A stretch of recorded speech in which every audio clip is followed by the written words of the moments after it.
Hello everyone, नमस्कार, सत श्री अकाल आप सभी को। और आज के इस लाइव सेशन में आप सभी का बहुत बहुत स्वागत है।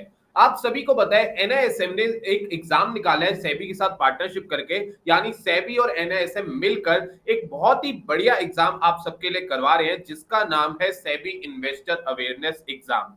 ठीक है जी। अब इस एग्जाम का फायदा क्या है? इस एग्जाम से आपको एक सर्टिफिकेट मिलता है और उस सर्टिफिकेट से कहीं ना कहीं आपकी क्रेडिबिलिटी इंक्रीज होती है, आपके रिज्यूम में जो वैल्यू है वो बढ़ती है, आपकी नॉलेज इंक्रीज होती है। बेसिकली सेबी ये चाहता है कि उसका जितने भी इन्वेस्टर्स हैं इंडिया में वो सारे फाइनेंशियली लिटरेट हो, और इसीलिए सेबी ने यहाँ पे ये एग्जाम निकाला है जिसका नाम दिया गया है SEBI NISM investor certification exam, जिसकी कोई कॉस्ट नहीं है। फ्री में सेबी स्टडी मटेरियल प्रोवाइड कर रहा है। 2 बुक्स यहाँ पे प्रोवाइड करता है सेबी।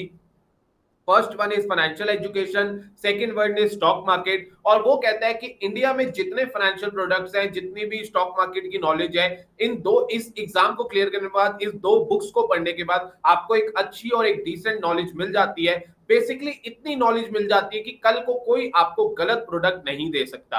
बिकॉज आज जब मेरे को प्रोडक्ट की नॉलेज होगी तो कोई मेरे को गलत प्रोडक्ट नहीं दे सकता, कोई मेरे को मिस सेलिंग नहीं कर सकता। और साथ में मेरे को प्रोडक्ट की नॉलेज होगी तो मुझे पता है कि मेरे लिए कौन सा प्रोडक्ट सूटेबल है। तो सेबी चाहता है कि उसके हर एक इन्वेस्टर फाइनेंशियल लिटरेट बने, और इसीलिए वो ये एग्जाम लेके आया है। और आपको मैं बताते हुए बहुत मुझे अच्छा लग रहा है कि इस एग्जाम के ऊपर मैंने रील बनाई थी एक इंस्टाग्राम की, जिस पर 2 मिलियन से भी ज्यादा व्यूज आए थे। और उसके बाद 1000 प्लस फॉलोअर्स ने ये एग्जाम क्लियर करा और उन्होंने सर्टिफिकेट मेरे को दिखा के मेरे से गिफ्ट भी रिसीव करा है। तो मैं आपको बताना चाहता हूं, अगर आप ये एग्जाम क्लियर करते हो और अबव 30 मार्क्स लेके आते हो, यानी 50 में से अबव 30 आपके मार्क्स आ जाते हैं, तो मैं आपको फाइनेंशियल अड्डा की 19 ई बुक्स बिल्कुल फ्री दूंगा। बिकॉज मैं भी चाहता हूं कि आप भी नॉलेज गेन करो। बट वो ई बुक्स की वैल्यू है, क्योंकि वो ई बुक्स को बनाने में मेरे को 20,000 से ऊपर की कॉस्टिंग आई है, इसीलिए मैं ऐसे किसी को भी फ्री में नहीं देता। मैं चाहता हूं कि आप वो एग्जाम क्लियर करो, अच्छे मार्क्स से क्लियर करो। और जो 19 प्लस ई बुक्स है फाइनेंशियल अड्डा की, जो मैंने लिखी है आप लोगों के लिए, जिसपे मैंने 20,000 स्पेंड करा है, वो मैं आपको तभी गिफ्ट करूंगा जब आपके 50 में से 30 प्लस मार्क्स आ जाएंगे। तो चलिए आज की स्टडी हम लोग शुरू करते हैं। और आज की हम लोग स्टडी में करने वाले हैं फाइनेंशियल एजुकेशन के बारे में बात। हम लोग बहुत सारे प्रोडक्ट्स के बारे में बात करेंगे, retirement planning, financial planning, insurance के बारे में बात करेंगे, गवर्नमेंट स्कीम्स के बारे में बात करेंगे, और भी काफी सारी चीजों के बारे में आज हम डिस्कस करने वाले हैं। तो जिन्होंने पहला वेबिनार अटेंड नहीं करा, मैं उन सबको रिकॉर्डिंग भेज दूंगा। रिकॉर्डिंग कहां पर भेजूंगा? रिकॉर्डिंग आपको व्हाट्सएप ग्रुप पे आ जाएगी, तो आप सब हमारा व्हाट्सएप ग्रुप जरूर ज्वाइन रखना। आपको वहां पर रिकॉर्डिंग मिल जाएगी और वो रिकॉर्डिंग आप अटेंड कर लेना। तो फर्स्ट वेबिनार भी अटेंड हो जाएगा, सेकंड आप कर ही रहे हो, इसके बाद आप एग्जाम देने के लिए बिल्कुल रेडी हो जाओगे। तो चलिए दोस्तों शुरू करते हैं। एनआईएसएम सेबी इन्वेस्टर एग्जाम, यानी वो एग्जाम सेबी ने जो लॉन्च करा है, जिसके लिए सेबी चाहता है कि हर एक उसका इन्वेस्टर फाइनेंशियल लिटरेट बने और हर एक इन्वेस्टर को फाइनेंशियल नॉलेज मिले। बहुत ही बेहतरीन एग्जाम मुझे लगा, फ्री ऑफ कॉस्ट सेबी करवा रहा है, इतना पैसा स्पेंड कर रहा है, बिकॉज सेबी चाहता है कि आप सब फाइनेंशियल लिटरेट बन जाओ।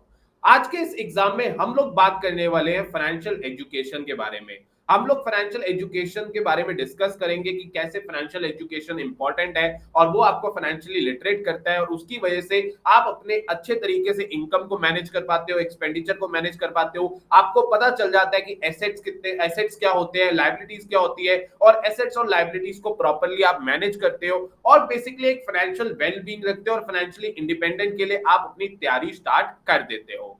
सबसे पहले यहाँ पर हम बात करेंगे की कंपोनेंट्स इन पर्सनल फाइनेंस। अब जो पर्सनल फाइनेंस होता है उसमें क्या की कंपोनेंट्स होते हैं? सबसे पहले तो होती है सेविंग। अब सेविंग क्या हो गई? जो भी आपके पास एक्स्ट्रा इनकम आ रही है ओवर एक्सपेंडिचर, वो आपकी एक तरह से सेविंग हो गई। तो इनकम क्या होती है? देखो, savings are surplus of income over expenditure. ठीक है, आप समझ गए। इनकम क्या होती है? Money earn from various sources like salary, wages etcetera. यानी जैसे मैं आप लोगों को पता है मेरा फाइनेंशियल सर्विसेज का बिजनेस है, तो मैं जब कोई क्लाइंट को सर्विस प्रोवाइड करता हूं तो मैं कमीशन अर्न करता हूं, और वो कमीशन मेरी हो जाती है इनकम। तो वो आपको मेरी बिजनेस इनकम हो गई। ऐसे ही जब अगर बाई चांस मैं जॉब करता तो सैलरी मेरी इनकम हो जाती। अब एक्सपेंडिचर क्या है? Money spend on various item which include essential and non essential item. यानी अब ये मेरे को लैपटॉप खरीदना है, ये मेरा एक एक्सपेंडिचर है। मेरे को रोटी खानी है, वो मेरा एक एक्सपेंडिचर है, वो मेरा एसेंशियल में आ जाता है। लैपटॉप खरीदना मेरा नॉन एसेंशियल है बट जरूरी है काम के लिए। तो ये सारे हो गए आपके एक्सपेंडिचर। अब इन्वेस्टमेंट्स क्या होती है? Investment is the act of deploying of money out of saving into financial और non financial product with the expectation of earning higher returns over a period of a time. यानी investment का मतलब होता है कि जो आपके पास सेविंग्स पड़ी है उसको आप फाइनेंशियल और नॉन फाइनेंशियल प्रोडक्ट्स में इन्वेस्ट करो और एक अच्छा रिटर्न पाओ कुछ टाइम में, तो इसको हम कहते हैं इन्वेस्टमेंट। अब बात करते हैं एसेट्स और लायबिलिटीज की। अब एसेट्स क्या होता है? एसेट वो चीज है जो आपकी पॉकेट यानी आपकी जेब में पैसा डाले, और लायबिलिटी वो चीज है जो आपकी पॉकेट या आपकी जेब में से पैसा निकाले। तो फॉर एग्जाम्पल मेरे लिए मेरी कार लायबिलिटी है बिकॉज वो मेरी जेब से पैसा निकाल रही है, बट क्योंकि वो एक मेरी नेसेसिटी है तो मैं उसको जरूर खरीदूंगा और वो मेरे को खरीदनी भी पड़ी। बट आज मेरे पास आईफोन है, वो मेरे लिए लायबिलिटी तो पहले था, आज मेरे लिए काम कर रहा है एसेट का, बिकॉज मैं उससे कंटेंट क्रिएट करता हूं और कंटेंट क्रिएशन से मोनेटाइज करके मैं अपना अर्निंग कर लेता हूं। वो मेरे लिए एक तरह का एसेट की तरह काम कर रहा है। तो आपके लिए एसेट वो प्रोडक्ट है या एसेट वो चीज है जो आपकी जेब में पैसा डाले, और लायबिलिटीज वो चीज है जो आपकी जेब में से पैसा निकाले। आई होप एसेट्स और लायबिलिटीज आपको समझ आ गई होगी। इसके ऊपर बहुत ही बेहतरीन बुक है रिच डैड पुअर डैड, जो आपको जरूर पढ़नी चाहिए। What is debt? अब डेट क्या होता है? Money borrowed to meet shortfall of money when expenses are more than the funds available in hand is called debt. यानी अगर मेरे पास पैसे की कुछ कमी है और मेरे पास अभी पैसे नहीं है बट एक्सपेंसेस ज्यादा है, तो मैं बैंक से लोन ले लेता हूं, अपने दोस्त से उधार ले लेता हूं, तो उसको हम कहते हैं डेट। यानी मैं शॉर्टफॉल हो रहा हूं मनी का और मेरे को पैसा चाहिए तो मैंने किसी से उधार लिया, उसको हम कहेंगे डेट। अब आते हैं what is inflation and it effects on investment. अब इन्फ्लेशन क्या होता है? Inflation refers to the rise in price of goods and services. यानी कोई भी गुड्स या सर्विसेज की अगर कॉस्टिंग बढ़ जाती है और इन्फ्लेशन की वजह से मतलब कॉस्टिंग बढ़ जाती है, उसे हम कहते हैं इन्फ्लेशन। अब जैसे कि इन्फ्लेशन का बहुत अच्छा एग्जांपल है, मैं इसको एक श्रिंकफ्लेशन भी आता है। श्रिंकफ्लेशन क्या होता है? श्रिंक इन्फ्लेशन में क्या होता है कि जैसे पार्ले जी बिस्किट होता था, पहले उसका 5 रुपए का पैकेट बहुत बड़ा आता था, धीरे धीरे करते करते 5 रुपए का पैकेट बहुत छोटा हो गया। तो कहने का मतलब कंपनी 5 रुपए में प्रोडक्ट तो दे रही है, बट क्योंकि वो 5 रुपए से महंगा पड़ रहा है ड्यू टू इन्फ्लेशन, तो उन्होंने उसकी क्वांटिटी कम कर दी। ऐसे ही बहुत सारे चिप्स में हुआ। तो ये एक चीज हो गई। सेकेंड पॉइंट हो गया इन्फ्लेशन का कि आपके पास मान लीजिए 1 लाख रुपए पड़े हैं। अब 1 लाख रुपए की आज मान लीजिए ये एक ग्लास 1 लाख रुपए का आता है, बट मैं इसको अभी नहीं खरीदता, सोचता हूँ 1 साल बाद खरीद लूंगा और 1 लाख को मैं अपने लॉकर में रख देता हूँ। बट 1 साल बाद जब मैं इस ग्लास को लेने जाता हूं तो ड्यू टू इन्फ्लेशन अप्रोक्सीमेटली 7% का इन्फ्लेशन है इंडिया के अंदर, तो ये 1 लाख का ग्लास हो जाता है 1,07,000। अब क्योंकि मैंने इन्वेस्ट रखे हुए थे, पैसे अपने घर पे ही रखे थे, तो मेरे तो 1 लाख के 1 लाख ही मिले। अब वो 7,000 रुपए में माइनस चला जाता हूं। तो इन्फ्लेशन क्या होता है? इन्फ्लेशन आपकी परचेजिंग पावर को कम कर देता है। इसीलिए हमारे लिए बहुत इंपॉर्टेंट है इन्फ्लेशन को बीट करना, और उसके लिए कौन कौन से प्रोडक्ट्स आते हैं वो हम आगे डिस्कस कर लेंगे। अब आते हैं what is power of compounding. यानी देखिए गाइस, जो जो मैं आपको पढ़ा रहा हूं ये सब आपके एग्जाम में आ सकता है, तो ध्यान से सुनना, नोट्स जरूर बना लेना। पावर ऑफ कंपाउंडिंग का क्या मतलब होता है? पावर ऑफ कंपाउंडिंग का मतलब होता है आपने जो इंटरेस्ट अर्न करा अपने प्रिंसिपल अमाउंट पे, वो आपका अमाउंट री इन्वेस्ट होता है और आपको अगला इंटरेस्ट आपके प्रिंसिपल प्लस इंटरेस्ट के ऊपर इंटरेस्ट आता है, तो उससे कंपाउंडिंग होती है। जैसे पहले साल आपके पास 1 लाख था, तो 1 लाख के ऊपर 10% इंटरेस्ट आया आपको, दैट इज 1,10,000। और उसके बाद क्या होता है? अगले साल जब आपको इंटरेस्ट मिला तो 1 लाख के ऊपर इंटरेस्ट नहीं मिला, आपको 1,10,000 के ऊपर मिला, तो आपका इंटरेस्ट बढ़ता रहता है। इससे आपकी वैल्यू काफी इंक्रीज हो जाती है। तो अगर वैल्यू ऑफ लमसम की मैं बात करूं, 1 लाख रुपए आप इन्वेस्ट करते हो 10% पर एनम पे, तो 1 साल बाद 1,10,000 हो जाएंगे, 5 साल बाद 1,61,61,000 हो जाएंगे, और 20 साल बाद 1 लाख की वैल्यू 6,72,000 हो जाएगी। Growth of 10% per annum. तो बहुत ही बढ़िया। जितने हम लोग कहते हैं ना म्यूचुअल फंड में आपकी ग्रोथ बहुत होती है, तो because of power of compounding. तो पावर ऑफ कंपाउंडिंग को जिसने समझ लिया वो बहुत आगे बढ़ सकता है। अब आगे समझते हैं रूल ऑफ 72। बहुत इंपॉर्टेंट रूल है। 72 को डिवाइड कर दो number of annual interest rate से। यानी आपको अगर कोई कहता है ना कि आप इस पॉलिसी में इन्वेस्ट कर लीजिए या इस इन्वेस्टमेंट में इन्वेस्ट कर लीजिए, और अगर आपको देखना है कि आपका पैसा कितने साल में डबल हो रहा है, तो 72 को डिवाइड कर दो उतने इंटरेस्ट रेट से। फॉर एग्जांपल 12% का आपको इंटरेस्ट मिल रहा है, तो 72 डिवाइडेड बाय 12, दैट मींस कि 6 साल में पैसा डबल। और अगर आपको 8% का मिल रहा है, तो 72 डिवाइडेड बाय 8, यानी 9 साल में पैसा डबल। तो 72 का रूल बहुत इंपॉर्टेंट है। मिनट में कैलकुलेशन होती है और पता चल जाता है कितने साल में पैसा डबल होगा। रुपी कॉस्ट एवरेजिंग बहुत इंपॉर्टेंट है, म्यूचुअल फंड में बहुत ज्यादा काम करती है।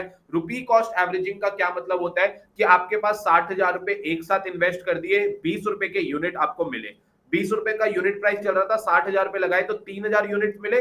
अब 6 महीने बाद 60,000 की वैल्यू हो जाती है 63,000, क्योंकि जो हमारी एनएवी होती है वो 21 हो जाती है। यहां पर आप देख सकते हो, ये वाला एग्जांपल है, 60,000 की मैंने इन्वेस्टमेंट करी, 20 रुपीज का प्राइस था, 3,000 यूनिट्स मिले, एक 6 महीने बाद 21 रुपए यूनिट का प्राइस हो जाता है, तो मेरी इन्वेस्टमेंट हो जाती है 63,000, 3,000 का मेरे को फायदा होता है। बट वही मैं 10-10 हजार रुपए, मेरा दोस्त 10-10 हजार रुपए इन्वेस्ट कर रहा था, उसने 60,000 एक साथ नहीं डाले, तो कभी उसको यूनिट प्राइस 20 रुपए मिला, कभी 19, कभी 18, कभी 20, कभी 19, कभी 21। तो ऐसे करते करते उसकी एवरेज आ गई 19.5 की और यूनिट्स मेरे से ज्यादा मिल गए, तो उसकी वैल्यू आफ्टर 6 मंथ 64,764 की होगी।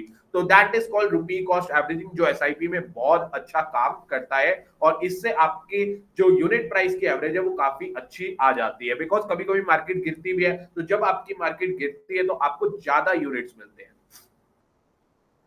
Chapter third, financial planning. Financial planning का क्या मतलब होता है? Financial planning is the process of estimating financial needs of a person and implementing a comprehensive plan to meet those financial need during his or life time through investment.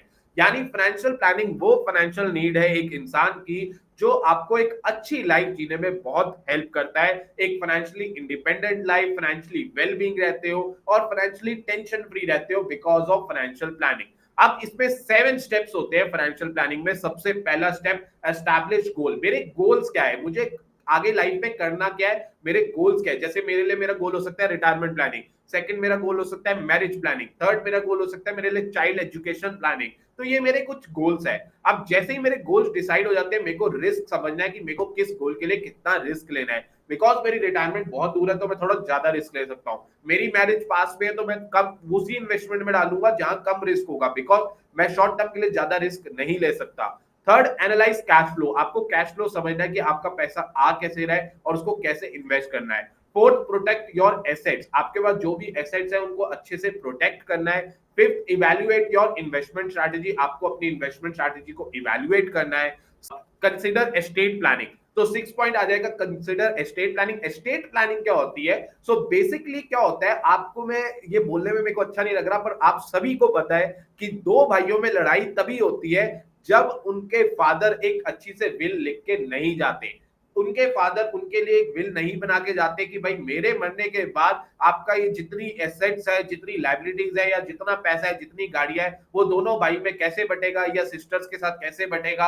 और कोई भी तरीके से स्टेट प्लानिंग नहीं करते। इसकी वजह से भाइयों भाइयों में लड़ाई रहती है, दरारें पड़ जाती है, ऐसी लड़ाई हो जाती है कि हाथापाई में लोग आ जाते हैं। तो ये सब ना हो, आप लोग अपने फादर को जरूर बोलिए कि स्टेट प्लानिंग जरूर करिए, पहले ही बता के जाइए। क्योंकि यार एक बात उनको ये समझाइए कि आप चाहते हो कि आपके जाने के बाद आपके बच्चे पीछे लड़ते रहे या प्यार से रहे। तो वो बाप तो यही कहेगा ना, नहीं मैं तो यही चाहता हूँ प्यार से रहे। तो प्यार से वो तभी रहेंगे जब एसेट्स और लाइबिलिटीज या जितने भी उनके पास इन्वेस्टमेंट थी या जो भी उनका था फादर का, वो सही तरीके से डिस्ट्रीब्यूट हो। और इसके लिए एस्टेट प्लानिंग की सर्विस होती है। हम लोग खुद एस्टेट प्लानिंग की सर्विस प्रोवाइड करते हैं अपने क्लाइंट्स को, तो बहुत इंपॉर्टेंट होती है एस्टेट प्लानिंग। लास्ट आ जाएगा implement and monitor your decision. आपको इंप्लीमेंट करना है फाइनेंशियल प्लानिंग के डिसीजन और उनको मॉनिटर करते रहना है कि सही काम कर रहे हैं या नहीं कर रहे। अब बात करते हैं नेटवर्थ की। यानी नेटवर्थ क्या होता है? एसेट्स माइनस लाइबिलिटीज जो आता है वो होती है आपकी नेटवर्थ। अब एसेट्स में हो गए saving balance, traditional IRR balance, home value. उसके बाद आपकी लाइबिलिटीज में हो गए क्रेडिट कार्ड का डेट, मॉर्गेज, या आप कहो तो लोन हो गया। अब मान लीजिए मेरे पास एसेट्स है 5,20,000 के और टोटल लाइबिलिटीज है 2,10,000 की। तो 5,20,000 में से 2,10,000 में माइनस कर दूंगा तो मेरी नेटवर्थ निकल के आ जाएगी 3,10,000 रुपए की। तो नेटवर्थ का फॉर्मूला होता है एसेट्स माइनस लाइबिलिटीज। अब बात करते हैं डेवलप फाइनेंशियल गोल्स। आपको फाइनेंशियल गोल्स कैसे डेवलप करने हैं? Your financial goals can range from acquiring asset, saving for emergency as well as making investment for your future financial security. देखिए हम इन्वेस्ट इसलिए कर रहे हैं क्योंकि हम अपने फ्यूचर के फाइनेंशियल सिक्योरिटी करना चाहते हैं, हमें फाइनेंशियली इंडिपेंडेंट होना है, फाइनेंशियली वेल बीइंग रहना है, फाइनेंशियली साउंड रहना है और अच्छा बने रहना है। इसीलिए क्योंकि फाइनेंशियली साउंड रहना बहुत इंपॉर्टेंट है, तो इसीलिए फाइनेंशियल गोल्स को हम डेवलप करते हैं। अब बेसिक फाइनेंशियल गोल क्या है? सबसे पहले तो बेसिक गोल्स होते हैं कि फूड आ जाए, क्लॉथ आ जाए, शेल्टर आ जाए, यानी रोटी कपड़ा मकान। ये हमारे लिए सबसे इंपॉर्टेंट है और रोटी कपड़ा मकान के लिए हम लोग जॉब करते हैं, बिजनेस करते हैं कि हमारे पास घर रहे, हमारे पास खाने को अच्छा रहे, हमारे पास पहनने को अच्छे कपड़े रहे। ये हमारी होगी बेसिक फाइनेंशियल गोल। सेकंड आ जाएगा एडवांस फाइनेंशियल गोल, जिसमें हम लोग एजुकेशन, हाउस, मैरिज, इसके बारे में प्लानिंग करते हैं। थर्ड आ जाएगा रिटायरमेंट प्लानिंग कि हम लोग अपने रिटायरमेंट में कैसे, देखिए रिटायरमेंट प्लानिंग आप लोग, मेरे को पता है मैक्सिमम लोग, आप लोग मेरे साथ जो जुड़े हुए हो वो यंग लोग हो, बट आप लोग अपनी रिटायरमेंट प्लानिंग आज से ही स्टार्ट कर दो। अभी आप 500 रुपए से भी अगर एसआईपी करोगे या 1000 रुपए से भी एसआईपी करोगे बहुत आगे बढ़ जाओगे। अगर मेरी हेल्प चाहिए तो मेरे साथ एसआईपी स्टार्ट करो। मैंने अपनी 500 रुपए की एसआईपी रिटायरमेंट की 6 साल पहले स्टार्ट कर दी थी और अब बहुत अच्छी चल रही है और टिल रिटायरमेंट तक मैं उसको नहीं छेड़ने वाला। एक बार मैंने रिटायरमेंट प्लानिंग अपनी कर ली अच्छी से, आज मेरे को रिटायरमेंट में, अभी मुझे पता है मेरे पास बहुत साल है, 20 25 30 साल है, बट वो 25-30 साल कब पहुंच जाएंगे मुझे पता नहीं, बट उस टाइम मैं इतना साउंड होऊंगा कि मैं आराम से एंजॉय करूंगा अपनी लाइफ, अच्छा अमाउंट स्पेंड करूंगा, अच्छी जगह घूमने जाऊंगा और मेरे को टेंशन फ्री, मैं टेंशन फ्री रहूंगा। तो रिटायरमेंट प्लानिंग आज से ही सोचो। फोर्थ आ जाएगा एस्टेट प्लानिंग, जो मैंने आपको ऑलरेडी बता दिया है। ठीक है जी। अब वॉरेन बुफे भी यहाँ पर एक बहुत बढ़िया बात कहते हैं, don't save what is left after spending, spend what is left after saving. यानी यहाँ पर मैं खुद अपना एक एग्जांपल देना चाहता हूँ। एक टाइम पे पहले मैं एक्सपेंस करता था और जो बचता था वो मेरे सेविंग्स होती थी, बट मैंने कहा ये चीज मैं सबसे गलत कर रहा हूं। अगर मेरे को फाइनेंशियली इंडिपेंडेंट होना है, फाइनेंशियल गोल्स अचीव करने हैं, तो पहला होगा income minus savings equals to expenditure. यानी अब मेरी जितनी भी इनकम आती है उसमें से मेरी जो एलआईसी है वो जाती है, मेरी जो हेल्थ इंश्योरेंस है वो जाती है, मेरी जो एसआईपी है वो जाती है, ये सब जाने के बाद जो मेरे को बचता है वो मैं खर्चता हूं और इससे क्या होता है, मेरा एक डिसिप्लिन बना रहता है। तो income minus saving equals to expenditure. अब आ जाते हैं 5 step approach to achieve financial goal. अगर आपको फाइनेंशियल गोल्स अचीव करने हैं तो ये 5 स्टेप्स फॉलो कर लेना। Step number 1, identify specific financial goal, अपने गोल्स को स्पेसिफाई करो। Second, classify goals into short term goals कौन से हैं, मीडियम टर्म कौन से हैं और लॉन्ग टर्म कौन से हैं। शॉर्ट टर्म के लिए अलग इन्वेस्टमेंट्स होती है, मीडियम टर्म के लिए अलग होती है, लॉन्ग टर्म के लिए अलग होती है, इसीलिए आपको क्लासिफाई करना है। थर्ड आ जाएगा डिसाइड अपॉन एसेट एलोकेशन, और यही एसेट एलोकेशन कैसे डिसाइड होगी, शॉर्ट टर्म के अकॉर्डिंग शॉर्ट टर्म की, मीडियम टर्म के according medium term and long term के अकॉर्डिंग लॉन्ग टर्म की। स्टेप नंबर 4 है choose the right investment with diversification with in asset classes. आपको right investment choose करनी है और डाइवर्सिफाई करना है। और स्टेप 5 है review and revise financial plan. आपको उनको रिव्यू भी करना है और फाइनेंशियल प्लान को रिवाइज भी करते रहना है। अब बात करते हैं 3 पिलर्स ऑफ इन्वेस्टमेंट की। हमारे 3 पिलर्स होते हैं गाइस, ये जितना भी मैं पढ़ा रहा हूं इन्हीं में से क्वेश्चंस आते हैं। मैंने जब एग्जाम दिया था इन्हीं से रिलेटेड क्वेश्चंस थे, तो नोट्स बनाते रहो साथ साथ में। 3 पिलर्स ऑफ इन्वेस्टमेंट की बात करेंगे। Number 1 is safety, number 2 is liquidity and number 3 is return. Safety का मतलब होता है कि हमने जो प्रिंसिपल अमाउंट इन्वेस्ट करा है वो प्रोटेक्ट रहना चाहिए। अगर मेरा प्रिंसिपल अमाउंट ही उड़ गया तो मैं क्या ही करूंगा, है ना। तो प्रिंसिपल अमाउंट हमारा सेफ रहना चाहिए। 3 pillars of investment, first one is safety, हमारी जो हमारी वो है प्रिंसिपल अमाउंट वो हमारा प्रोटेक्ट रहना चाहिए। सेकंड लिक्विडिटी, हमने जहां पैसा लगाया है वहां लिक्विडिटी होनी चाहिए। ऐसा नहीं कि हमें जरूरत पड़े तो पैसा ही ना निकले, तो वो भी नहीं होना चाहिए, लिक्विडिटी होनी चाहिए। और थर्ड, रिटर्न हमारे को डिसेंट मिलना चाहिए जिससे हमारा जो कैपिटल एप्रिसिएशन है हमें वो मिले। ठीक है, तो 3 पिलर्स होते हैं। नंबर 1 इज सेफ्टी, आपका कैपिटल प्रोटेक्टेड रहना चाहिए। लिक्विडिटी, आपको जब जरूरत हो कैश हो जाना चाहिए, ऐसा ना हो कि लिक्विडेट ना हो। और थर्ड इज रिटर्न, डिसेंट होना चाहिए। और रिटर्न का आपको समझना चाहिए कि किसमें हाई रिटर्न है किसमें लो रिटर्न है, ये भी आपको समझना पड़ेगा। अब चैप्टर नंबर 4 हम लोग डिस्कस करेंगे सेविंग रिलेटेड प्रोडक्ट्स में, और सेविंग रिलेटेड प्रोडक्ट्स में आ जाता है बैंक। हम लोग अपना पैसा बैंक में क्यों रखते हैं? अगर हम अपना पैसा बैंक में ना रखें तो घर पे रखना हमारे लिए अनसेफ हो सकता है, और क्योंकि वो एक पेपर मनी है तो हो सकता है कि कल को वो खराब भी हो सकती है या उसको कुछ भी रीजंस हो सकते हैं। और सबसे बड़ी बात है, अगर हम अपना पैसा बैंक में नहीं देंगे या अगर हम अपना पैसा इन्वेस्ट नहीं करेंगे तो इस इकोनॉमी को चलने में दिक्कत आ सकती है। ये बहुत बड़ी प्रॉब्लम है। सेकंड प्रॉब्लम इज कि अगर आप अपना पैसा घर पर रखते हो तो आपको इन्फ्लेशन बीट नहीं कर पाओगे और प्रॉब्लम में रहोगे। मैं आपको एक बहुत अच्छा एग्जांपल दे देता हूं। मैं जब भी अपने इन्वेस्टर अवेयरनेस सेशंस करता हूं या इन्वेस्टर्स मीटिंग करता हूं, तो मैं अपने सारे इन्वेस्टर्स को बताता हूं जो 100 रुपए की वैल्यू 1979 में 100 रुपए थी, वो 2023 में आते आते 3 रुपए रह गई। तो अगर आपने 100 रुपए छोड़ दिए कि 1979 में कि मेरे बच्चे 20 साल बाद या इतने 2023 में इस 100 रुपए से बहुत सारी चीजें खरीद लेंगे, तो उसका कोई बेनिफिट नहीं, बिकॉज जो 100 रुपए की वैल्यू उस टाइम थी वो आज रहेगी सिर्फ 3 रुपए। तो आज जो 1 लाख में ऐसी बैंक में ना रख के, या अगर मैं घर पे रख देता हूं, तो 1 लाख के ऊपर मेरे को 7% का इन्फ्लेशन आ जाएगा। यानी अगले साल कोई चीज जो 1 लाख की है वो अगले साल मेरे को मिलेगी 1,07,000, क्योंकि मैंने उसको इन्वेस्ट ही नहीं करा, तो मेरे को वैसे ही -7,000 हो जाऊंगा। तो इसीलिए बैंक में रखना या बैंक से हमें और इन्वेस्टमेंट्स करनी, अलग अलग गवर्नमेंट स्कीम्स में रखना, वो ज्यादा बेटर है। ठीक है। बैंक क्या होता है? बैंक एक फाइनेंशियल इंस्टीट्यूशन है जो आपके डिपॉजिट्स को एक्सेप्ट करता है और मार्केट में लोन देता है, और इससे मनी सर्कुलेशन बनी रहती है। अब टाइप्स ऑफ बैंक अकाउंट में अगर बात करें तो मेन टाइप्स होते हैं फिक्स्ड डिपॉजिट से, पहला होता है सेविंग्स अकाउंट, जहां पे आप अपना पैसा रखते हो और आपको उसके ऊपर इंटरेस्ट मिलता है, वो हो गया सेविंग्स अकाउंट। सेकंड है फिक्स्ड डिपॉजिट, आप अपना पैसा फिक्स टाइम के लिए डिपॉजिट कर देते हो और उसके ऊपर सेविंग्स अकाउंट से एक्स्ट्रा रिटर्न पाते हो। अगर आपकी ट्रांजैक्शंस बहुत ज्यादा है तो आप करंट अकाउंट ओपन करते हो। रेकरिंग डिपॉजिट हो गया, आपको हर महीने पैसा जमा कराना है तो वो रेकरिंग डिपॉजिट हो गया।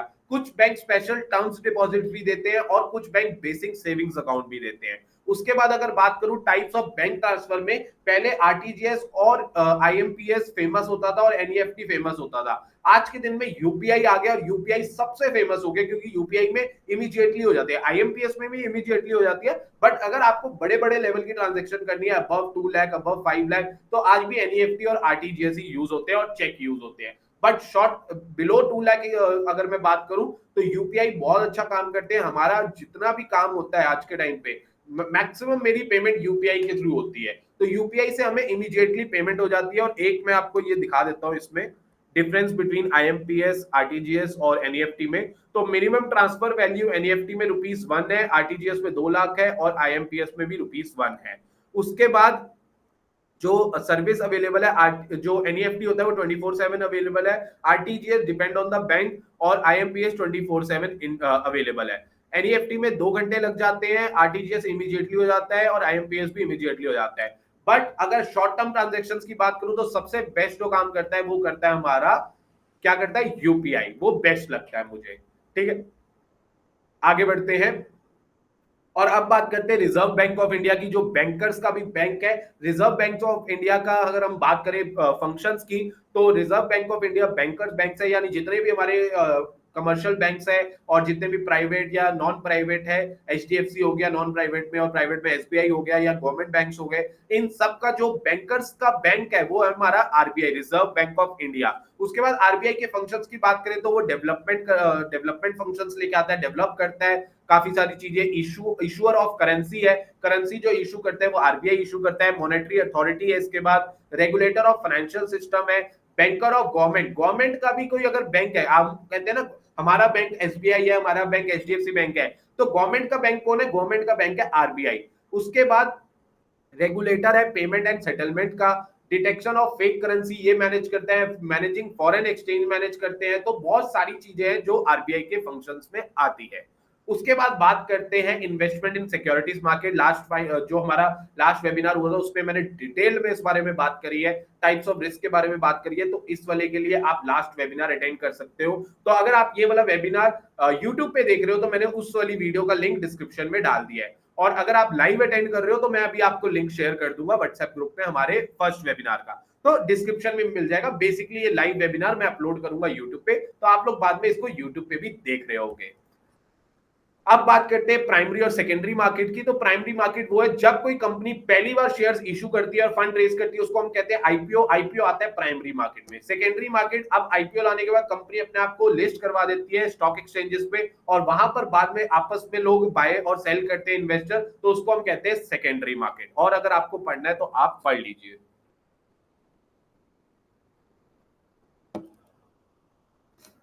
अब बात करते हैं इसके बारे में भी, ट्रेडिंग साइकिल के बारे में भी मैंने बहुत डिटेल में बात करी हुई है, थोड़ा बहुत बता देता हूं। पहले हमारे पास T+2 की ट्रेडिंग साइकिल होती थी, यानी मैंने मंडे को कोई शेयर खरीदा तो उसकी जो मेरे को क्रेडिट होते थे शेयर्स, वो होते थे वेंसडे को। और अगर मैंने फ्राइडे को खरीदा तो मंडे सैटरडे संडे हटा दो, मंडे और ट्यूसडे, यानी ट्यूसडे हो गया T+2 ट्रांजैक्शन डे हो गया फ्राइडे, मंडे हो गया T+1, ट्यूसडे हो गया T+2। तो मेरे को ट्यूसडे को जाके शेयर्स मिलते थे, और अगर मैंने फ्राइडे को शेयर्स बेचे तो मेरे को ट्यूसडे को जाके पेमेंट मिलती थी। उसके बाद अब आ गया T+1। T+1 क्या कहता है, मैंने आज शेयर खरीदे, कल मेरे को वो मिल जाएगी क्रेडिट। आज मैंने शेयर्स बेचे, मुझे कल ही इसकी पैसे मिल जाएंगे। तो अगर मैंने मंडे को खरीदे ट्यूसडे को मिल जाएंगे, ट्यूसडे को खरीदे वेडनेसडे को मिल जाएंगे, फ्राइडे को खरीदे तो मंडे को मिल जाएंगे, फ्राइडे को बेचे तो मंडे को पैसे मिल जाएंगे। बट अब कुछ स्क्रिप्ट्स पे, तो कुछ 25 स्क्रिप्ट्स पे थोड़े टाइम पहले ही T+0 का आ गया। T+0 क्या कहता है कि आज बेचे आज ही पैसे मिल जाएंगे, और आज खरीदे आज ही शेयर मिल जाएंगे। तो ये होता है T+0। कॉन्ट्रैक्ट नोट क्या होता है? कॉन्ट्रैक्ट नोट एक लीगल डॉक्यूमेंट है जो आपका ब्रोकर आपको प्रोवाइड करता है, और इसमें हर एक चीज लिखी होती है। आपने दिन में कितने शेयर्स खरीदे, किस प्राइस पे खरीदे, कितने उस पे चार्जेस लगे, सारी चीजें मिला के कॉन्ट्रैक्ट नोट शाम को आपका ब्रोकर आपके मेल आईडी पे भेज देता है। एएमसी का मतलब होता है एनुअल मेंटेनेंस चार्ज। इसका मतलब होता है ब्रोकर आपको डीमैट जो देता है उसके मेंटेनेंस का एक चार्ज लेता है, उसको हम कहते हैं एनुअल मेंटेनेंस चार्ज। फंड क्या होता है? म्यूचुअल फंड पूल करता है money from multiple investor to invest in a diversified portfolio of securities such as stocks, bond और money market instrument.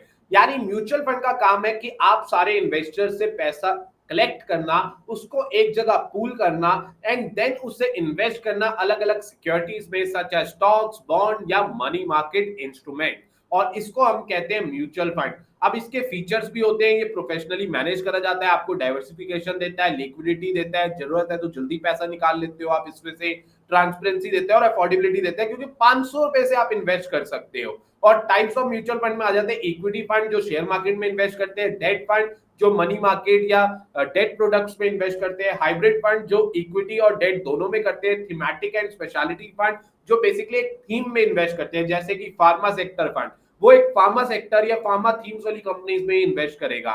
Speciality fund कोई ऐसा फंड जो एनवायरमेंट से रिलेटेड कंपनीज में इन्वेस्ट करेगा, जो एनवायरमेंट को सही रखने में काम आ रहा है, तो ऐसे भी फंड आते हैं। उसके बाद आ जाता है एसआईपी। एसआईपी की फुल फॉर्म होती है सिस्टमैटिक इन्वेस्टमेंट प्लान। काफी लोग सोचते हैं म्यूचुअल फंड अलग है, एसआईपी अलग है। नहीं, म्यूचुअल फंड में इन्वेस्ट करने का एक माध्यम है एसआईपी या वन टाइम इन्वेस्टमेंट, जिसको हम लमसम भी बोलते हैं। तो एसआईपी और लमसम के थ्रू ही हम एमएफ में इन्वेस्ट करते हैं। और एसआईपी के बेनिफिट्स क्या होते हैं? एसआईपी की फुल फॉर्म है systematic investment plan allows investor to invest a fix amount regularly in mutual fund. यानी अगर मैंने 1000 रुपए की एसआईपी स्टार्ट करी तो मैं हर महीने 1000 रुपए का फिक्स अमाउंट म्यूचुअल फंड में इन्वेस्ट करता रहूंगा।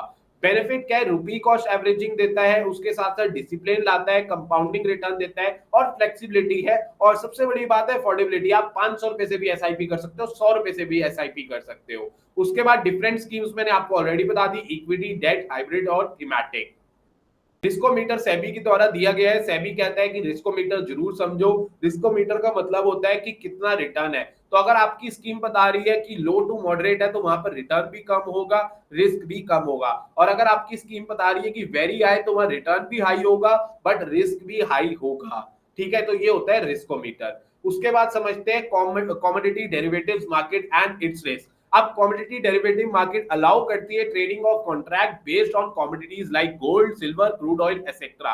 और इसमें रिस्क क्या होते हैं? ये प्राइस वोलेटिलिटी का रिस्क होता है, मार्केट लिक्विडिटी का रिस्क होता है, लेवरेज रिस्क होता है, जियोपॉलिटिकल फैक्टर्स का रिस्क होता है, और अगर कोई रेगुलेटरी चेंजेस आ गए तो उसका भी रिस्क यहाँ पर अवेलेबल होता है। सेकंड आ जाता है protecting investors interest of investor in commodity derivative market. अब सेबी जो है इसको रेगुलेट करती है और यहाँ पर प्रोटेक्ट करती है अपने इन्वेस्टर्स को, कि वहां पर इंश्योर करती है कि fair and transparent trading practices involve रहे, और इंक्लूड करती है student eligibility criteria for market participant, surveillance and mechanism, margin requirement and investor education initiative. अलग अलग इन्वेस्टर एजुकेशन इनिशिएटिव लेती है कि इन्वेस्टर जो इन्वेस्ट करें कमोडिटी मार्केट में उनको प्रोटेक्ट भी करा जाए, उनको एजुकेट भी करा जाए। अब फार्मर कैसे ट्रेड करते हैं कमोडिटी डेरिवेटिव मार्केट में? अब फार्मर क्या होते हैं? वो लोग हेज कर सकते हैं अगेंस्ट प्राइस फ्लक्चुएशन। यानी अगर फार्मर ने कोई रॉ मटेरियल लेना है और उनको लग रहा है कि इन फ्यूचर ये प्राइस बढ़ सकता है, तो वो आज ही सौदा करके अपना प्राइस का जो फ्लक्चुएशन है उसको हेज कर सकते हैं।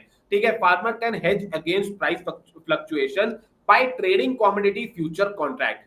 They can sell future contract to lock in the price for their product at a future date. thereby mitigating price risk। और फार्मर प्रोड्यूसर ऑर्गेनाइजेशन जो है एफपीओ, और वो agriculture cooperative also facilitate trading on behalf of farmer, providing access to market platform and hedging strategies. अब क्या होता है, farmers को इतना नहीं अगर इसकी नॉलेज, तो फार्मर प्रोड्यूसर ऑर्गेनाइजेशन है वो फार्मर के बिहाफ पे ये ट्रेडिंग करती है।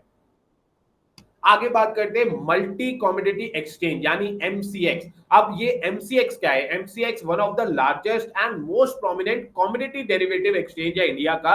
ये ऑफर करता है trading wide range of commodities including metals, energy, agriculture and Boolean. ठीक है, अब एमसीएक्स जो है वो मैनेज करा जाता है multi commodity exchange of India के द्वारा, which is a publicly traded company, MCX listed भी है। उसके बाद आ जाता है एनसीडीईएक्स यानी national commodity and derivative exchange limited. अब एनसीडीईएक्स क्या है? Is another major commodity derivative exchange in India, primarily focused on agriculture commodities. यहाँ पर एग्रीकल्चर, वहां पर देखिए एमसीएक्स में क्या था, मेटल्स, एनर्जी, एग्रीकल्चर और बुलियन ट्रेड होते थे।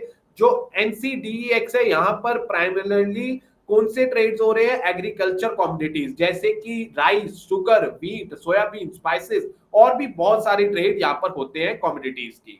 उसके बाद बात करते हैं स्टॉक मार्केट में आपको क्या करना चाहिए और क्या नहीं करना चाहिए। स्टॉक मार्केट में आपको एजुकेटेड रहना चाहिए, स्टार्ट स्मॉल करना चाहिए, जितना जल्दी हो सके उतना जल्दी स्टार्ट करना चाहिए। और जो भी आप इन्वेस्ट करो, जहां पर भी आप इन्वेस्ट करो, पहले अच्छी से रिसर्च करना है। क्या नहीं करना चाहिए? Don't take investing as gambling, आपको इन्वेस्टिंग को गैम्बलिंग नहीं लेना।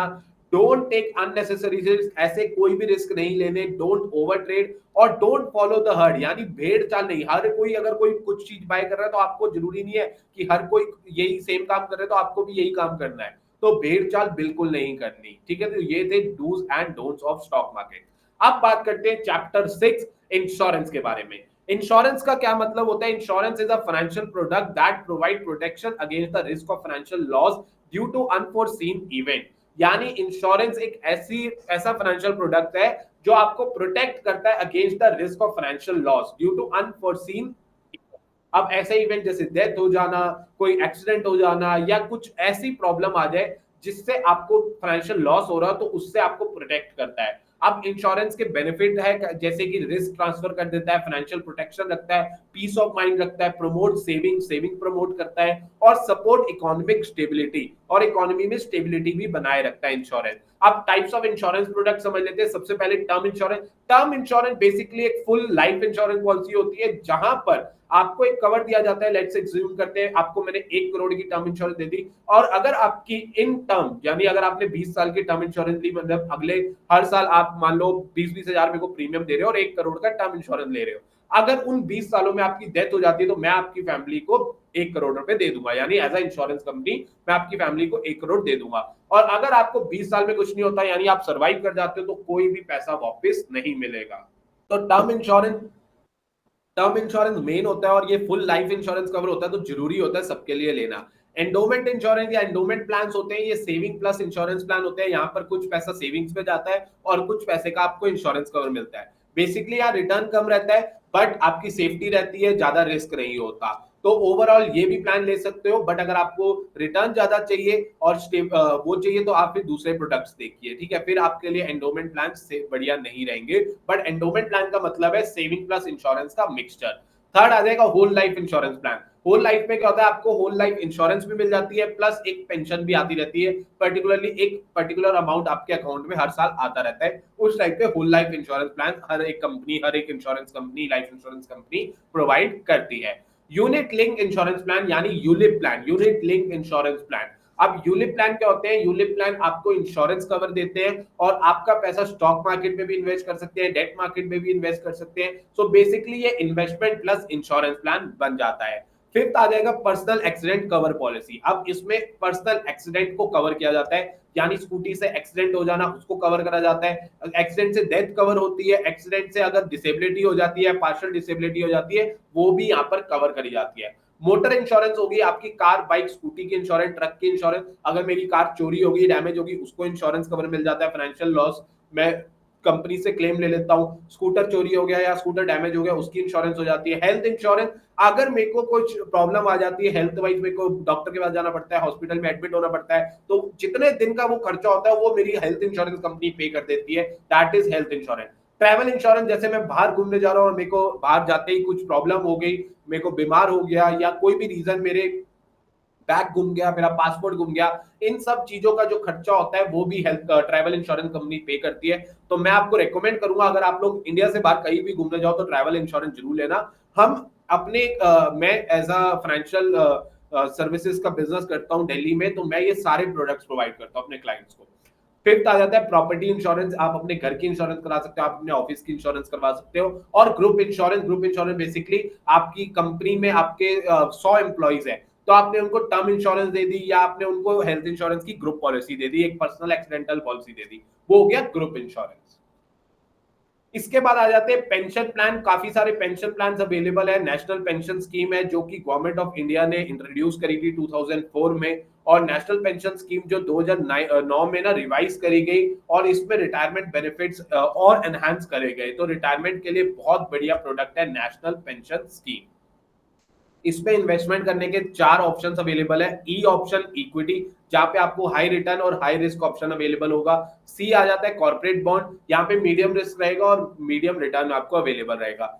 जी आता है गवर्नमेंट सिक्योरिटीज, लो रिस्क लो रिटर्न। और ए आता है alternative investment, high risk high return यहाँ पर होते हैं। तो एनपीएस जो होता है ये आपका नेशनल पेंशन स्कीम है, और ये कौन रेगुलेट करता है? Pension fund regulatory and development authority of India. तो क्वेश्चन आ सकता है हु रेगुलेट एनपीएस, यहाँ पे क्वेश्चन आएगा हु रेगुलेट एनपीएस, तो pension fund regulatory and development authority regulates the NPS. उसके बाद बात करें रिटायरमेंट प्लानिंग की, मैंने आपको बताया रिटायरमेंट प्लानिंग बहुत इंपॉर्टेंट है, क्योंकि आप अपने बच्चों पे निर्भर नहीं रह सकते। अगर आप 60 इयर्स के हो रहे हो या 55 इयर्स के हो रहे हो, और अगर आप काम अब आपकी जॉब छूट रही है, तो आपके पास इनफ पैसा होना चाहिए कि जो लाइफस्टाइल आप जॉब के टाइम में यूज कर रहे थे या जॉब के टाइम पे आप अचीव कर पा रहे थे, या जो लाइफस्टाइल आप बिजनेस करते थे तब अचीव कर पा रहे थे, वही सेम लाइफस्टाइल आपका रिटायरमेंट में रहे। यानी अगर आप पैसा नहीं भी कमा रहे तो आपके पास इनफ पैसा होना चाहिए कि आपकी रिटायरमेंट प्लानिंग इनफ होनी चाहिए कि आपकी लाइफस्टाइल सेम रहे, और वही चीजें आप जो पहले एंजॉय कर रहे थे वो आज भी करो। तो रिटायरमेंट प्लानिंग के लिए आप स्टार्ट अर्ली करिए, रिटायरमेंट के लिए फाइनेंशियल सिक्योरिटी के लिए अपना और वाइजली प्लान कीजिए।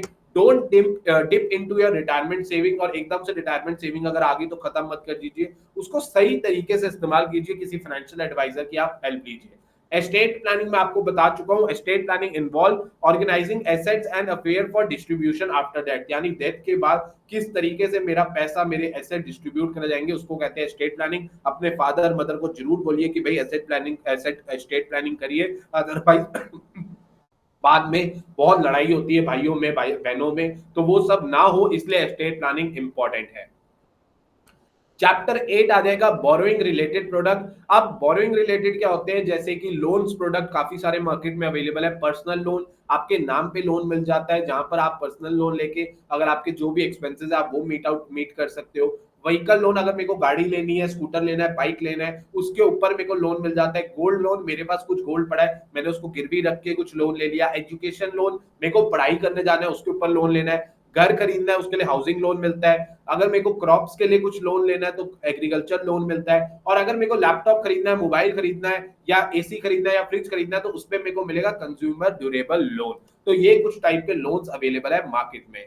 उसके बाद how to avoid debt trap, आपको डेट ट्रैप कैसे अवॉइड करना है? आपको अपना बजट वाइजली बनाना है, इमरजेंसी फंड रखना है, लिमिटेड क्रेडिट कार्ड यूसेज करना है, आपको सही तरीके से क्रेडिट कार्ड को यूज करना है, बिल्स टाइम पे करने हैं, रिड्यूस अननेसेसरी एक्सपेंसेस, और अगर आप अननेसेसरी एक्सपेंसेस करते हो तो वो आपको रिड्यूस करना है। नेगोशिएट टर्म्स आपको होनी चाहिए, आपको नेगोशिएट करना आना चाहिए, और आपको फाइनेंशियल एडवाइस लेनी चाहिए। तो इस तरह से आप डेट ट्रैप में नहीं फंसोगे, और मैं आपको बोल रहा हूँ गाइस, डेट ट्रैप में कभी मत फंसना। इसीलिए मैं क्यों फाइनेंशियल लिटरेसी पे फोकस करता हूँ। एक टाइम पे हम लोग खुद डेट ट्रैप पे थे और उससे बहुत प्रॉब्लम फेस करिए, आज डेट ट्रैप पे नहीं है, बहुत अच्छा लग रहा है। तो अगर आप लोग डेट ट्रैप पे हो या आपके लोग घर पे आपके ऊपर कर्जा है, तो मैं चाहूंगा कि आप लोग मेरे से डिस्कस करिए, और मैं आपको गाइड करूंगा कि ये डेट ट्रैप आपकी लाइफ में ना आए। इसीलिए मैं आपको फाइनेंशियल लिटरेट करने में लगा रहता हूँ, आपको फाइनेंशियल नॉलेज देने में लगा रहता हूँ कि आप लोग ये डेट ट्रैप जो है या रैट रेस है उनमें से ना फंसे।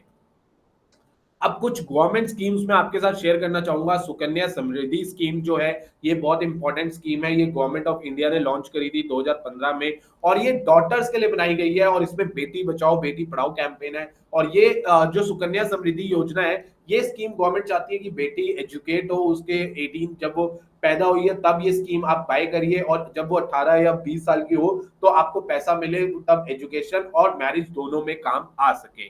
तो बहुत इंपॉर्टेंट है। इस पूरे आप स्लाइड का आप स्क्रीनशॉट भी ले सकते हो, क्योंकि स्क्रीनशॉट इसलिए लेने के लिए कह रहा हूं, आप इसको फिर डिटेल में पढ़ लेना, क्योंकि मैं थोड़ा थोड़ा ही आपको पढ़ा रहा हूं इसमें। उसके बाद आ जाते हैं प्रधानमंत्री जनधन योजना। भाई साहब, ये एक ऐसी योजना थी जिसने इंडिया को बदल के रख दिया। देखिए, मैं किसी भी सरकार को सपोर्ट नहीं करता, ना ही मैं बीजेपी ना ही मैं कांग्रेस को, बट जिसने भी ये योजना स्टार्ट करी, वन ऑफ द बेस्ट योजना है प्रधानमंत्री जनधन योजना। बिकॉज आज जितने भी लोग बैंक यूज कर रहे हैं, वो इसी योजना की वजह से कर रहे हैं। और ये योजना ने बहुत हेल्प करी, क्योंकि इससे क्या हो गया, हर एक बंदे का बैंक अकाउंट खुला, और उससे खुलने से इकोनॉमी में और पैसा आया। तो जो लोग हजार हजार दो दो हजार घर पे जोड़ते थे, उन्होंने बैंक में डालना शुरू करे, इकोनॉमी में पैसा आया, पैसा मनी सर्कुलेशन बढ़ी, और काफी वो बेनिफिट करा ओवरऑल इकोनॉमी के लिए। तो बहुत बढ़िया था। उसके बाद आ जाते हैं प्रधानमंत्री सुरक्षा बीमा योजना। ये इंडियन गवर्नमेंट ने लॉन्च करी थी, और प्रोवाइड करता है affordable personal accidental insurance to individual. एक कम अमाउंट में एक्सीडेंटल इंश्योरेंस प्रोवाइड करता है। उसके बाद आ जाएगा प्रधानमंत्री जीवन ज्योति बीमा योजना। ये भी गवर्नमेंट ऑफ इंडिया ने 2015 में करा था। Affordable life insurance coverage to Indian citizen. ये बेसिकली आपको लाइफ इंश्योरेंस, जो वो है प्रधानमंत्री सुरक्षा बीमा योजना, वो आपको पर्सनल एक्सीडेंटल कवर देता है या डिसेबिलिटी और डेथ से। जो जीवन ज्योति बीमा है, ये आपको लाइफ इंश्योरेंस यानी डेथ हो जाने पे आपको कवर देता है। ठीक है। उसके बाद आ जाते हैं आपके यहाँ पर किसान विकास पत्र में। किसान विकास पत्र स्पेशली हमारे किसानों के लिए लेके आया गया था, कि उनका पैसा भी इन्वेस्ट हो और उनको एक अच्छा रिटर्न मिले। उसके बाद बात करेंगे पीपीएफ। बहुत ही बढ़िया एक पीपीएफ हमारा बहुत ही बढ़िया है काफी, बट रिटर्न थोड़ा सा कम है, मैं मानता हूँ, बट स्टेबिलिटी रहती है, सेफ है, आपका गारंटेड रिटर्न है। तो पीपीएफ उस पॉइंट पे मेरे को ठीक लगता है। उसके बाद आता है नेशनल सेविंग सर्टिफिकेट है। उसके बाद अटल पेंशन योजना है। ये कुछ है, आप इनके स्क्रीनशॉट्स ले सकते हो। ठीक है जी, ये सारी योजना है, आप ये खुद पढ़ लेना, बिकॉज इसमें मैं बहुत डीप नहीं जाना चाहता।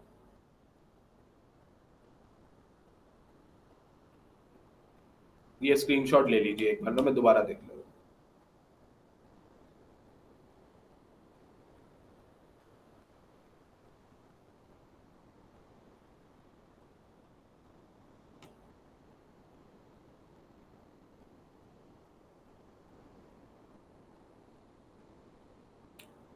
अब बात करते हैं टैक्स सेविंग स्कीम्स की। तो अंडर सेक्शन 80 से आपको 1.5 लाख तक की लिमिट मिलती है, और अंडर सेक्शन 80D आपको 25,000 50,000 का मेडिकल डिडक्शन भी मिलती है, मेडिक्लेम पे, यानी हेल्थ इंश्योरेंस लेने पे भी डिडक्शन मिलती है। तो सेक्शन 80C में आ जाता है PPF, ELSS fund, fix deposit, और भी काफी सारे प्रोडक्ट्स हैं जहां पर आप इन्वेस्ट करके सेक्शन 80C में 1.5 लाख तक की वो डिडक्शन पा सकते हो। और सेक्शन 80D में आपने अगर हेल्थ इंश्योरेंस ली है, तो उसके ऊपर भी आप सेक्शन 80D में 25,000 से 50,000 की डिडक्शन ले सकते हो। अब बात करते हैं पॉन्जी स्कीम। पॉन्जी स्कीम से भाई साहब ध्यान रखना, ये मैं जानबूझ के आपको मैं बार बार बताना चाह रहा हूं। जो लोग आपको हाई रिटर्न कम रिस्क कहेंगे ना, कि मैं आपको ऐसी स्कीम दूंगा जिसमें रिस्क बहुत कम है और रिटर्न बहुत ज्यादा है, उसी टाइम मना कर देना। ऐसा कुछ भी नहीं होता। जितने ज्यादा लोग यहाँ पर आपको बोलेंगे ना कि इसमें रिटर्न बहुत अच्छा है और रिस्क बिल्कुल भी नहीं है, ऐसा नहीं है। जहां पर रिटर्न ज्यादा है वहां रिस्क है, तो ऐसी स्कीम से आपको दूर रहना है। तो ऐसी स्कीम जहां पर आपको हाई रिटर्न कम रिस्क बोला जाए, आपको नहीं जाना। पॉन्जी स्कीम्स मार्केट में बहुत चलती है, जो अनरजिस्टर्ड होती है, अनलाइसेंस्ड होती है, नॉन ट्रांसपेरेंट होती है, और उनके पास पैसा लेने से आपको मतलब पैसा आपको वापस लेना बहुत मुश्किल हो जाता है। तो भाई साहब मेरी रिक्वेस्ट है, आप लोग सारे ऐसी स्कीम से दूर रहना। इसीलिए मैं आपको फाइनेंशियल एजुकेट कर रहा हूँ कि ऐसी स्कीम से आपको नहीं आना। और अगर आपका कोई दोस्त या आपकी कोई फैमिली मेंबर फंस गया है, तो उसको गाइड करिए। उसके बाद डूज एंड डोंट्स आपको दोबारा से मैं बता देता हूं। रिसर्च करना है क्रेडेंशियल्स को, और ट्रैक रिकॉर्ड रखना है। Ask about their investment philosophy and approach, clarify fees and charges upfront, seek regular updates and performance report, trust your instincts, and if something feels off, investigate further. Don't में आ जाएगा blindly follow without understanding their recommendation. आपको blindly follow नहीं करना, ignore मत करना red flags को। अगर कुछ रेड फ्लैग्स नजर आ रहे हैं तो बताइए, उन चीजों में से एग्जिट करिए। ठीक है, अगर कोई सस्पिशियस बिहेवियर हो रहा है किसी इन्वेस्टमेंट पे तो वहां से निकलिए। उसके बाद invest more than you can afford to loose.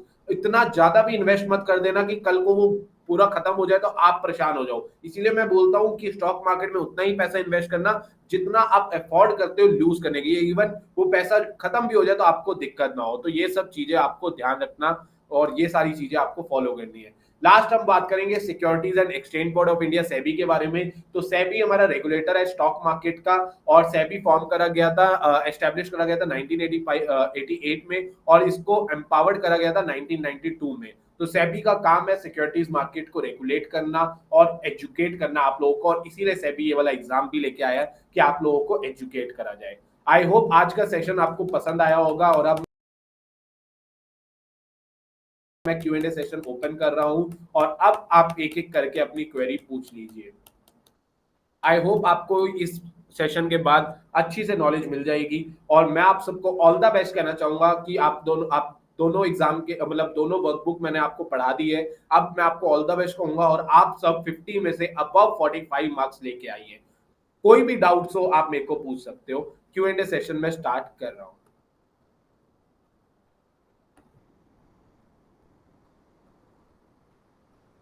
अब आपके जो भी डाउट्स है आप प्लीज एक एक करके पूछना स्टार्ट कर दीजिए। मैं आपके साथ 10 से 15 मिनट अवेलेबल हूं, तो जो भी डाउट्स है आप प्लीज पूछिए।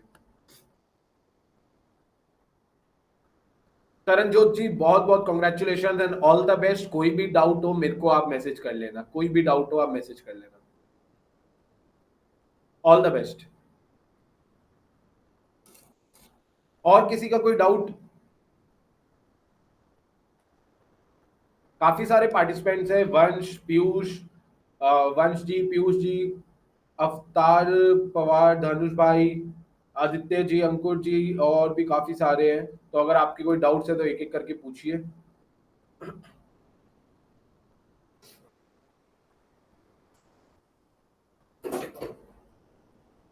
वंश जी का क्वेश्चन है, धनुष भाई का क्वेश्चन है, how to completion of NISM examination. Dhanush भाई आप कौन सा एनआईएसएम के एग्जाम पूछ रहे हो, ये वाला जिसका मैंने स्टडी करवाई है या बाकी कोई पूछ रहे हो? तो एक बार अपनी क्वेरी को क्लैरिफाई कीजिए। वंश जी का क्वेश्चन है, can you share the exam process. तो मैं आपको एक बता देता हूँ, मैंने इस एग्जाम का प्रोसेस, अगर आपको रजिस्ट्रेशन करनी है इस एग्जाम के ऊपर तो आप मेरे यूट्यूब चैनल पे जाके ये वीडियो चेकआउट कर सकते हो। आपको यूट्यूब चैनल पे जाना है, व्यू माय चैनल पे, ये तो मैंने मेरा आ जाएगा, मतलब मैं वीडियो शेयर कर देता हूँ। वीडियो वीडियो सेक्शन में आपको ये मिल जाएगी video, how to register investor certification exam. मैं लिंक शेयर कर देता हूँ।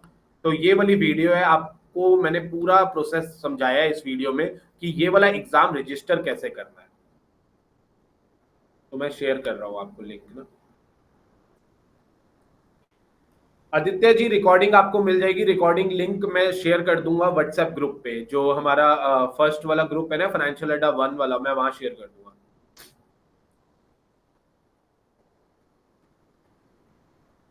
पैन कार्ड डालना पड़ेगा, बिना पैन कार्ड डाले आपका प्रोफाइल अप्रूव नहीं होगी। तो पैन कार्ड को सही साफ पैन कार्ड अपलोड कीजिए।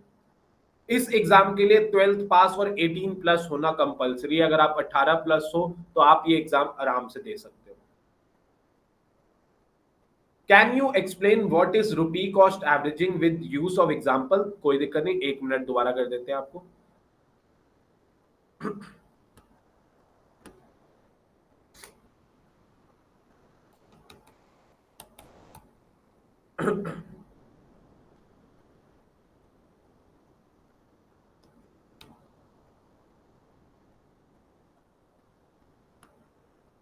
आप ध्यान से देखना, जिनका भी ये क्वेश्चन था रुपी कॉस्ट एवरेजिंग का। तो रुपी कॉस्ट एवरेजिंग में क्या होता है, हम लोग दो तरीके से इन्वेस्ट करते हैं, वन इज रेगुलर इन्वेस्टर और एक होते हैं एसआईपी, ओ सॉरी, एसआईपी और लमसम। रेगुलर इन्वेस्टर यानी एसआईपी में क्या होता है, मैं हर महीने 10-10 हजार इन्वेस्ट कर रहा हूं और मेरा एक दोस्त 60 हजार पे एक ही बार इन्वेस्ट करता है। तो मान लेते हैं जब वो इन्वेस्टमेंट स्टार्ट हुई तो उसका 20 रुपीज यूनिट का प्राइस चल रहा था। तो जब मेरे दोस्त ने 60,000 इन्वेस्ट करे 20 रुपीज के अकॉर्डिंग, उसको 3,000 यूनिट्स मिल गए। मैंने क्या करा, मैंने 60,000 एक साथ नहीं इन्वेस्ट करे, मैंने हर महीने 10-10 हजार इन्वेस्ट करे। तो 6 महीने बाद मेरे भी 60,000 इन्वेस्ट हो गए। बट हर महीने यूनिट प्राइस ऊपर नीचे हो रहा, किसी महीने 20 रुपए के मेरे को यूनिट मिले तो 500 यूनिट आए, फिर अगले महीने 10,000 इन्वेस्ट हुए तो 19 यूनिट आए, फिर उसके बाद 526 यूनिट्स मिले, उसके बाद 10,000 इन्वेस्ट हुए, 18 रुपए यूनिट चल रहा था तो 556 यूनिट मिले। तो कहने का मतलब हर महीने यूनिट प्राइस चेंज होता रहा, मेरे को यूनिट्स ऊपर नीचे मिलते रहे। तो मेरा 6 महीने बाद मेरा भी अमाउंट 60,000 इन्वेस्ट हुआ, बट जो इनका यूनिट प्राइस, इनको इनका सम डिवाइडेड बाय 6 कराना, तो मेरी यूनिट प्राइस की एवरेज आ गई 19.5। तो 50 पैसे मेरे दोस्त से कम आ गई, यूनिट मेरे पास ज्यादा हो गए, इसीलिए मेरी वैल्यू फायदेमंद होगी, यानी यहाँ पर मैंने ज्यादा प्रॉफिट बना लिया। तो एसआईपी में रुपी कॉस्ट एवरेजिंग होता है, लमसम में नहीं होता। आई होप आपको समझ आ गया होगा।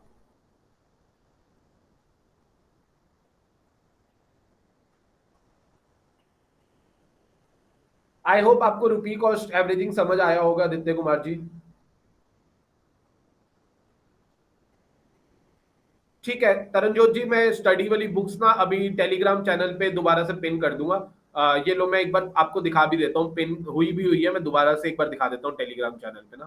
तो जस्ट अ सेकेंड, और लिंक भी शेयर कर देता हूँ आपको दोनों बुक्स के ना। ये रहा टेलीग्राम चैनल, और टेलीग्राम चैनल पे अगर आप जाओगे, ये अपना टेलीग्राम चैनल है, ये देखिए जी, ये वाली हमारी ऐप है ग्राफी की, ये लोग आप लोग डाउनलोड कर लो, बहुत बढ़िया रहेगा, ऐप डाउनलोड कर लो। ठीक है, उसके बाद ये सारी मेरी पॉडकास्ट है, अगर आप देखना चाहो तो देख लेना। ठीक है, ये रहा जी एग्जाम, ये वाला पिन करा हुआ ना मैंने, इसको मैं दोबारा पिन कर देता हूं, पहले अनपिन कर दिया मैंने, अब देखो मैंने इसको दोबारा पिन कर दिया। अब जैसी मैंने पिन करा ना, अब इसके नीचे ये दो बुक्स मैंने दी हुई है, इसको मैं दोबारा फॉरवर्ड कर रहा हूं आप सभी के लिए। तो यहाँ पे हम कर देते हैं फॉरवर्ड, दोबारा से ये मैंने फॉरवर्ड कर दिया। ठीक है, ये हो गया सेबी इन्वेस्टर एग्जाम के जो जहां पर रजिस्टर करना है। उसके बाद अब आपको ये दोनों बुक्स का लिंक भी मैं आपको शेयर कर देता हूं।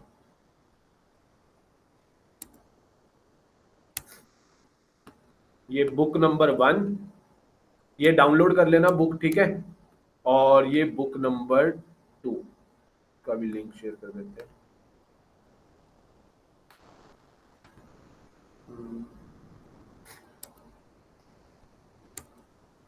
ये लो जी, और इनको भी मैं दोबारा से फॉरवर्ड कर देता हूँ।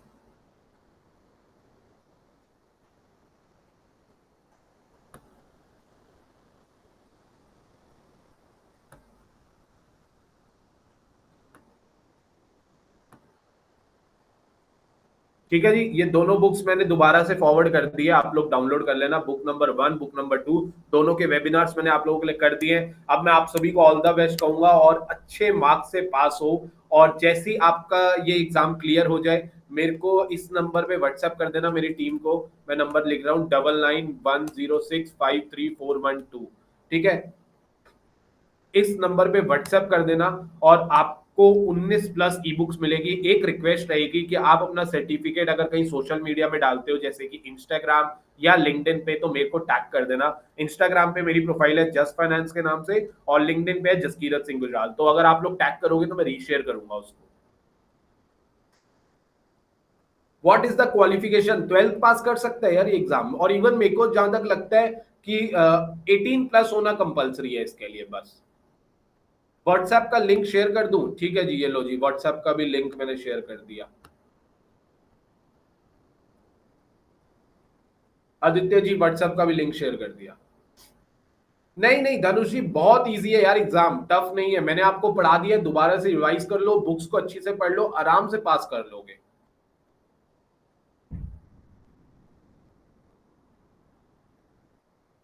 यस बिल्कुल, इन्वेस्टमेंट एडवाइजर बनना है, और अच्छी से आपको पास करने हैं, क्योंकि 2 एग्जाम होते हैं एनआईएसएम इन्वेस्टमेंट एडवाइजर के लिए, तो उसके लिए आपको अलग से ही क्लास लेनी पड़ेगी।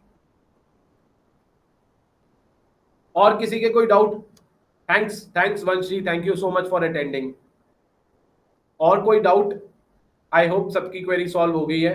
तो सभी को दोबारा से एक बार मैं ऑल द बेस्ट बोल के यहाँ पर लिख भी देता हूँ, all the best for exam. और सभी के सभी से रिक्वेस्ट है, एग्जाम के लिए आज ही रजिस्टर कर दीजिए, और एग्जाम क्लियर होने के बाद मेरे को अपडेट जरूर करना। और अगर आपका सर्टिफिकेट आ जाए तो उसको हमारा यहाँ पर लिंक्डइन या इंस्टाग्राम पे शेयर करके टैग जरूर करना। Welcome, thank you Piyush ji, thank you Dhanush ji. F and O की रिकॉर्डिंग, यार एफ एंड ओ वाली की भी रिकॉर्डिंग पता नहीं आई नहीं यहाँ पर, ये देखिए कुछ इशू आ रहा है। मैं एक बार यहाँ पर बात करूंगा, जैसे ये रहा हमारा सेशन एफ एंड ओ का, तो इसकी रिकॉर्डिंग ना आई नहीं, पता नहीं क्या रीजन रहा। मैं देखता हूँ इसको, मैं हैंडल करके एफ एन ओ, और जिनकी रिकॉर्डिंग नहीं आई ना मैं उनकी प्रोवाइड करता हूँ आपको। पर ट्राई करो करो लाइव सेशन अटेंड करने की, क्योंकि डेटा ये सजेस्ट करता है रिकॉर्डिंग कोई देखता नहीं है, तो ट्राई करा करो लाइव सेशन अटेंड करने की। चलिए, thank you so much guys for joining today session. मिलते हैं आप सभी के साथ नेक्स्ट लाइव सेशन में, और आज ज्वाइन करने के लिए really really thank you, wish you all the best. आप सभी ये एग्जाम क्लियर करिए। Thank you so much.